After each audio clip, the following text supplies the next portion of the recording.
In this video, you have a review on finding and classifying critical points of functions with one real variable. We shall review on finding inflection points of a function. We shall also apply this method to realistic problems. We consider here functions which are differentiable at every x in an interval I. We notice that the first derivative of a function represents the instantaneous rate of change of the outputs with respect to x. The first derivative of a function at a certain point x0 is also equal to the slope of the tangent line touching the function curve at x0. So we notice that having a positive first derivative means that f increases for any x in the interval I and vice versa. We have the following definition. If we compare the output value at x equals to c with its neighborhood and get that the output of f at c, fc, is less than or equal to fx, we say that f has a relative or local minimum at x equals to c and vice versa. If the point x equals to c yields an output which is less than or equal to the output for any x in the domain of f, then we say that c is the absolute minimum of the function and vice versa. Let's suppose we have a continuous function y equals to fx defined in R, but now we just consider the interval when x is between a to e. We may consider the derivative of the function at these 5 points a, b, c, d, e. Let us notice that our function is continuous and defined in R, and we just consider the interval when x starts from a and ends at e. So at a, at least we notice that the first derivative of f there is not 0. Compared with its neighborhood, the output at x equals to a is the largest, so it has a local maximum at x equals to a. The situation is similar at the end point x equals to e. We see that there is an increasing trend of the function when x increases from d to e, and the output at x equals to e is the largest among its neighborhood. So, even the first derivative f prime of e is non-zero there, we say that f has a local maximum at x equal to e. Let us consider the 2 points b and c. The output of the function decreases while x increases from a to b, increases again from b to c, and decreases again from c to d. At both x equals to b and x equals to c, the rate of change is 0. The output of b is the smallest among its neighborhood, so it is a local minimum, whereas the output of c is the largest among its neighborhood, so it is a local maximum. For the point x equals to d, we see that the first derivative f prime of d doesn't exist there, because the rate of change of the function with respect to x when x tends to d from the left-hand side is negative, but the rate of change of the function with respect to x when x tends to d from the right-hand side is positive. These two quantities doesn't coincide. However, compared with the output value, f of d is the smallest among the neighborhood of d. Thus, f has a local minimum at x equals to d. When we compare the output value of all points in the whole interval I, fd is the smallest, so f has an absolute minimum at x equals to d, and it has an absolute maximum at x equals to a. We should note in this illustration that the first derivative helps us find critical points with f prime of x equals 0. If the first derivative changes sign when we passes the point, the points will be a local maximum or a minimum. However, extremum points can also occur at points where the first derivative doesn't exist or at the two endpoints. In this case, when x equals to d, we have a local and absolute minimum there. And also, you can consider the endpoints when x equals to a and x equals to e.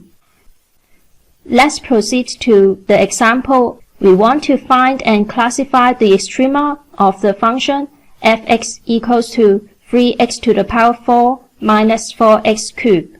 Our idea is to determine points which have first derivative to be 0. Besides, we also need to examine places where it is not differentiable. So first, we take the first derivative of the function and solve for f prime of x equals 0. We get x1 to be 0 and x2 to be 1. They are called the critical points of the function. If the first derivative change signs from negative to positive when we passes the point, then the function has a local minimum there and vice versa. So, by first derivative test, we know that f has a local minimum at x equals a with the output value -1. Since the first derivative does not change sign when it passes x equals 0, there is no local maximum or local minimum at x equals 0. Besides, since that f is differentiable over R, we don't need to consider any places separately where f prime of x doesn't exist. The critical points are points which have 0 value for the first derivative.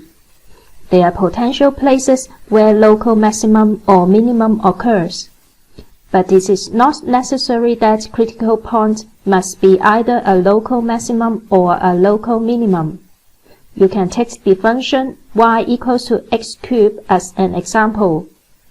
There is a critical point at x equals to 0, but since the first derivative doesn't change sign there, it is neither a local maximum nor a local minimum. As we have mentioned before, local maximum or local minimum may also occur at places where the first derivative doesn't exist or at the two endpoints of an interval. What we discussed before is the first derivative test. It is a method to locate critical points and to examine the nature of these critical points by examining the sign change of the first derivative when you pass the critical point from left to right. In the following, we assume that the function is twice differentiable. As we have just mentioned before, if we refer to the fact that the first derivative changes sign from negative to positive when it passes through a local minimum point x0 from left to right, we notice that in the neighborhood of x0, the rate of change of the first derivative is positive. That means the second derivative of the function at x0 is positive. The situation becomes the opposite for a local maximum point.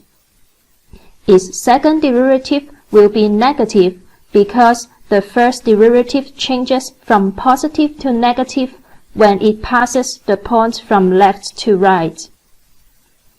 Thus, if the function is twice differentiable, we can use the following second derivative test to determine the nature of a critical point.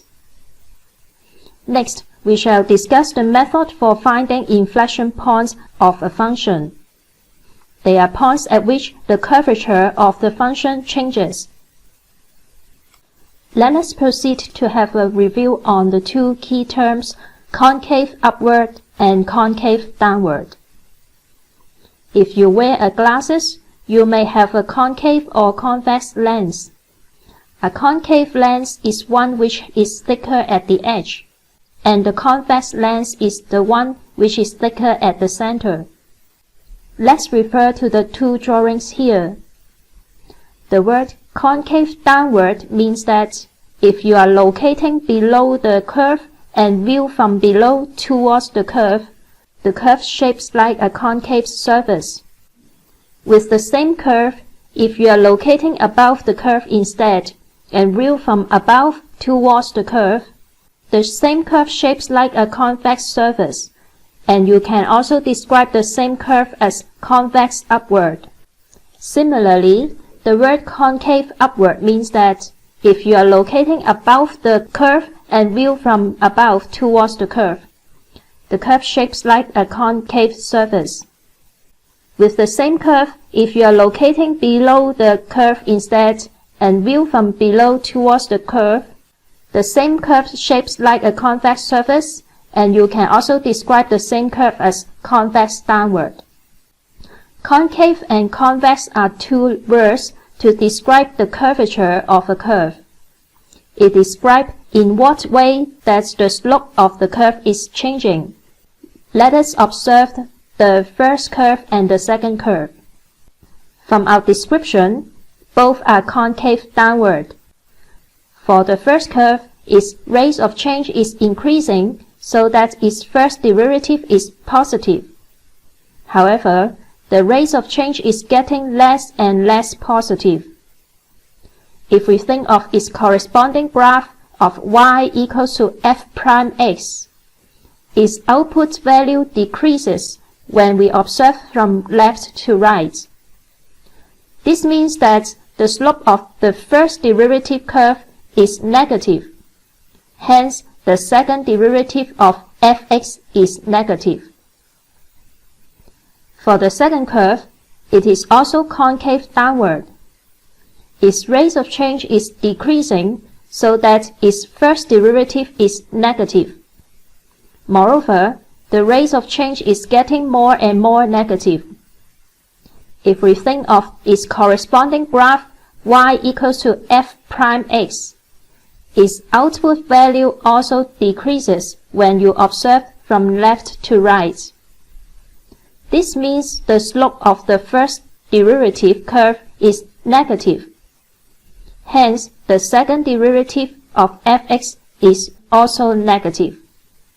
So, you can see that for these two curves, the common features are that their first derivatives are decreasing and their second derivative is negative. Similarly, let us observe the two curves here. From our description, both are concave upward. For the first curve, its rate of change is increasing so that its first derivative is positive. Moreover, the rate of change is getting more and more positive. If we think of its corresponding graph y equals to f prime x, its output value increases when you observe from left to right. This means the slope of the first derivative curve is positive. Hence, the second derivative of fx is positive. For the second curve, it is also concave upward. Its rate of change is decreasing so that its first derivative is negative. However, the rate of change is getting less and less negative. If we think of its corresponding graph y equals to f prime x, its output value increases when you observe from left to right. This means the slope of the first derivative curve is positive. Hence, the second derivative of fx is also positive. So you can see that for these two curves, the common features are that their first derivatives are increasing and their second derivatives are positive. By definition, a point of inflection is the point where the curve is concave upward at one side and concave downward at the other side. At this point of inflection, its second derivative is 0, and when you consider its neighborhood, the second derivative changes sign. These are the two criteria for a point to be an inflection point for a twice differentiable function. Notice that if a point has second derivative to be 0, but the second derivative doesn't change sign on both sides of this point, it is not regarded as inflection point. Let us go through example 2. We need to classify the critical points of the function fx equals x cubed plus 2x plus 1. Next, we need to find the inflection points, if any. We observe that fx is a polynomial function, so it is continuous and has both first and second derivative everywhere. We recall that a critical point is a point where first derivative is 0. So first, we compute the first derivative to give 3x cubed plus 2, which is positive for all x. So there is no critical point. Next, we shall find the inflection point. This is the point where its second derivative is 0, and the second derivative changes sign at both sides of this point. In our case, we found that there is an inflection point at x equals 0. Finally, let us refer to example 3. We would like to make use of the methods discussed before to solve an optimization problem. To deal with practical problem in optimization, we would like to identify the quantity to be optimized and formulate a function with variable by using all information provided in the question. Then we shall use the methods discussed before to find the extremum. Please read the question and try to attempt by yourself before we proceed. Now, let's refer to the figure. It has given that the power station is equal distance from P and Q.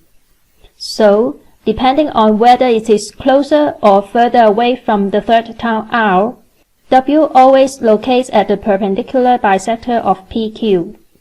If I connect PQR to form an isosceles triangle, then I'm certain that W should be within the triangle. Why? It's because for points that are outside the triangle, there will always be another point that W can locate within the triangle such that the sum of distance is shorter. For example, if W locates here, then the length of distance between W and P will be the same as if W is located inside here. But the distance RW here will be shorter. So, we can assume that W is lying somewhere on Rm. We let x be the distance of Wm, then Wm can be as short as 0 and as long as Rm. The quantity we have to minimize is the total sum of Wp, Wq, and Wr, and we can formulate it accordingly in terms of x. Here we shall try using all informations from the questions to do so, so now we have a function with one variable. What follows are the method we discussed before for finding critical points and the second derivative test to identify it as a local minimum.